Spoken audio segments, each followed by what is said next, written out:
Pemirsa apa kabar? Si Jonathan membawakan warta berita PTS tanggal 20 Januari.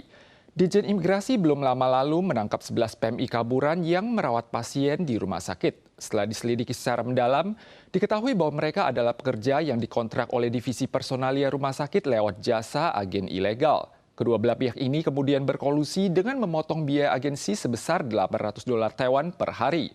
Laba ilegal yang berhasil diraup setiap tahunnya melampaui $3 juta Taiwan.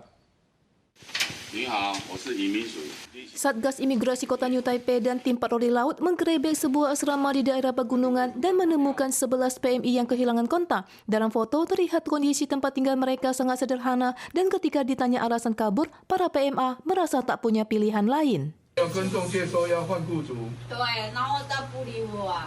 Satgas Kota New Taipei baru-baru ini menemukan seorang PMI kaburan yang merawat pasien di sebuah rumah sakit Kota New Taipei. Dalang di balik kejadian ini adalah pengawas wanita yang diutus oleh kontraktor divisi personalia rumah sakit yang bekerja sama dengan agensi ilegal untuk mempekerjakan PMA kaburan dan kemudian memungut biaya agensi sebesar $800 Taiwan per hari. Keuntungan ilegal tahunan diperkirakan mencapai lebih dari $3 juta Taiwan. Agensi ilegal akan diproses sesuai hukum. Ormas mensinyalir hal ini telah mencerminkan krisis tenaga keperawatan. Saat ini tenaga perawat rumah sakit hanya terbuka bagi warga Taiwan dan upah per hari yang berkisar antara $2.600 hingga $2.800 Taiwan menjadi beban berat bagi sejumlah keluarga pasien. 我付不起，那他就问你说，那你要不要2000的？1600到1800就聘得到了。劝说雇主不要聘雇逃逸移工，这些都无效的。如果你家有个病人急着要人，你怎么样就会想办法找到。 Saat ini, jumlah perawat migran di Taiwan mencapai lebih dari 250.000 orang. Ormas mengimbau untuk memasukkan mereka ke dalam sistem perawatan jangka panjang guna memenuhi kebutuhan tenaga perawat sekaligus meningkatkan kesejahteraan pekerja migran. Salju kembali turun di Gunung Hehuan kemarin pagi. Hari ini merupakan hari dingin besar dalam istilah kalender Surya. Suhu terendah 5,4 derajat Celcius di area datar pada pagi hari tercatat di Desa Sanwan, Miaoli. Walau suhu mengalami sedikit kenaikan pada hari Rabu, gelombang angin monsun timur laut lainnya akan menguat pada akhir pekan ini yang berpotensi mencapai intensitas massa udara beku pada malam dan hari pertama tahun baru Imlek. Salju mulai turun di Gunung Hehuan pada pukul 5 pagi tanggal 19. Badi selimuti lapisan gura putih, panorama memukau di puncak gunung menarik banyak wisatawan yang hendak melihat salju. Pondok Songxue pun berubah menjadi dunia putih keperakan dan pengunjung segera mengabadikan momen salju yang jatuh di jaket mereka. Hari kerja Senin bertepatan dengan hari dingin tahan dalam 24 istilah kalender Surya. Cuaca di seluruh wilayah cerah, tetapi dipengaruhi kehadiran massa udara dingin kontinental dan pendinginan radiatif di pagi hari. Suhu terendah 5,4 derajat muncul di Desa Sanwan, Kabupaten Miaoli. Begitu pula di Peitho, Taipei, suhu juga turun hingga 7,7 derajat, mencatat rekor suhu terendah selama musim dingin. Diperkirakan gelombang udara dingin lainnya yang berpotensi mencapai massa udara beku akan tiba sebelum Imlek dengan periode terdingin pada malam hingga hari pertama tahun baru Imlek.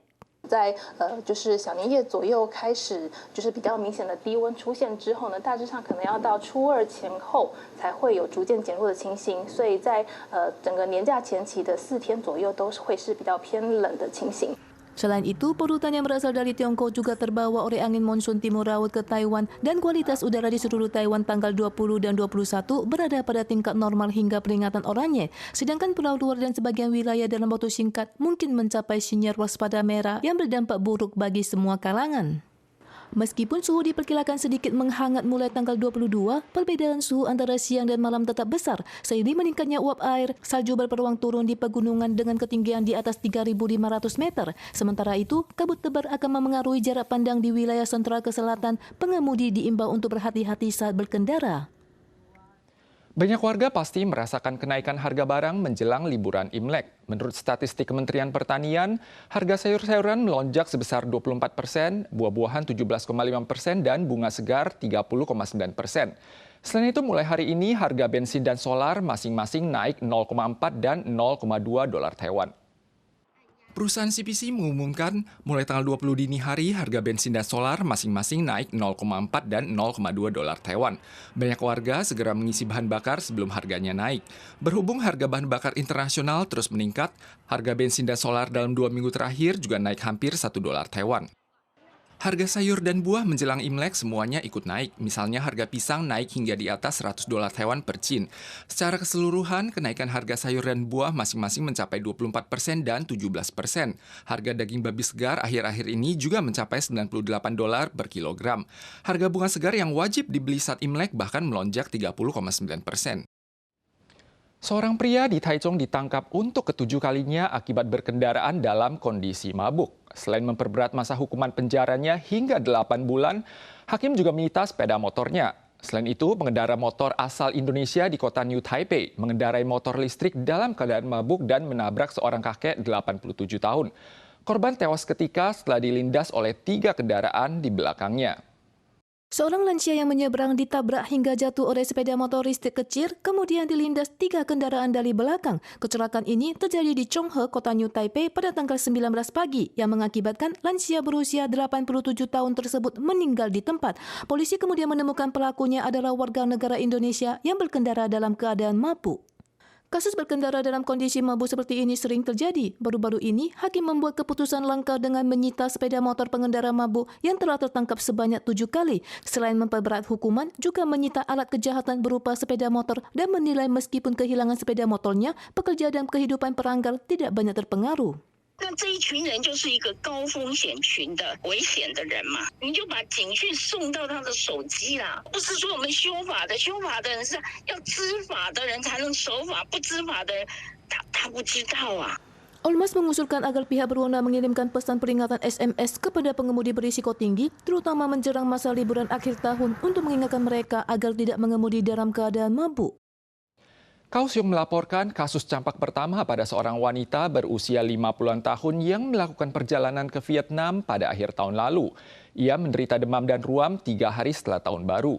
Jejaknya tersebar di seluruh Hualien, Taitung, Pingtung, dan Kaohsiung. Saat ini, Pemkot Kaohsiung telah menjaring 160 pihak yang memiliki kontak fisik.